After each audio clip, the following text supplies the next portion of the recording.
Scholastic Audio presents Lethal Lit Number 1, Murder of Crows, by K. Ancrum. Read by Rebecca Soler.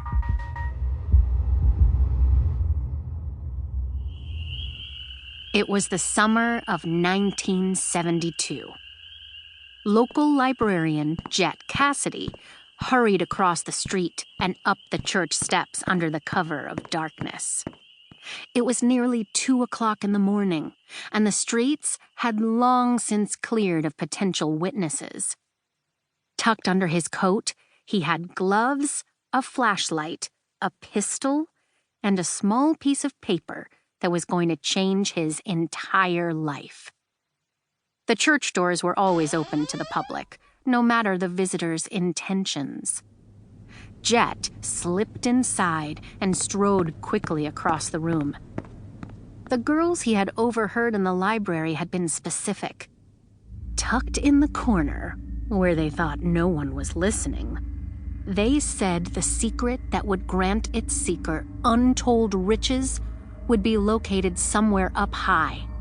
And there was nothing higher and older than the chandelier. Taking a moment to listen, to make sure the church was truly empty, Jet went up past the altar, farther than he'd ever gone as a member of the congregation. He followed a short hallway to the stairs that led to the double balconies, one for more congregation seating space for funerals and weddings, and the last a prayer sanctuary frequented only by the pastor himself.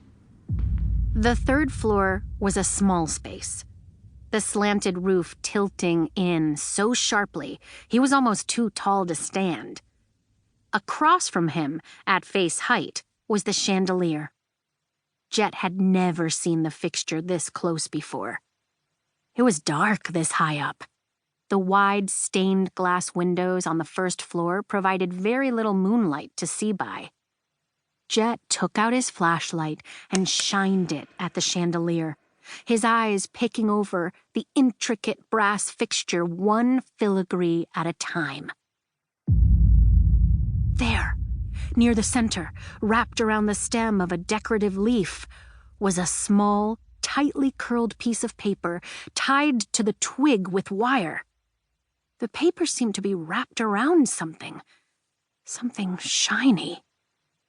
Jet looked down at the pews 40 feet below him, then back at the chandelier hanging 8 feet away from the edge of the balcony. Leaning against the wall was the candle snuffer the church staff used to put out the candles.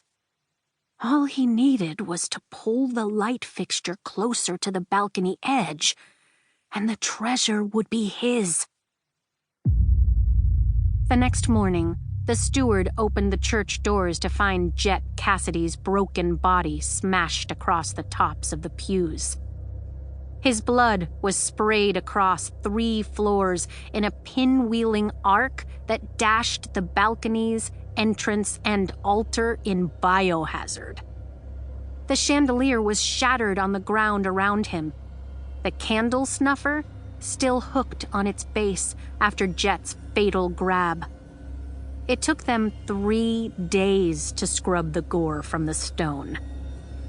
What no one realized was that the secret that had cost Jet Cassidy his life was already gone. Mere minutes after the librarian had fallen to his death, the clever girls he had tried to steal from crept into the church. Together, they had managed to pluck the paper and the object wrapped inside from the chandelier, exiting again with no one the wiser.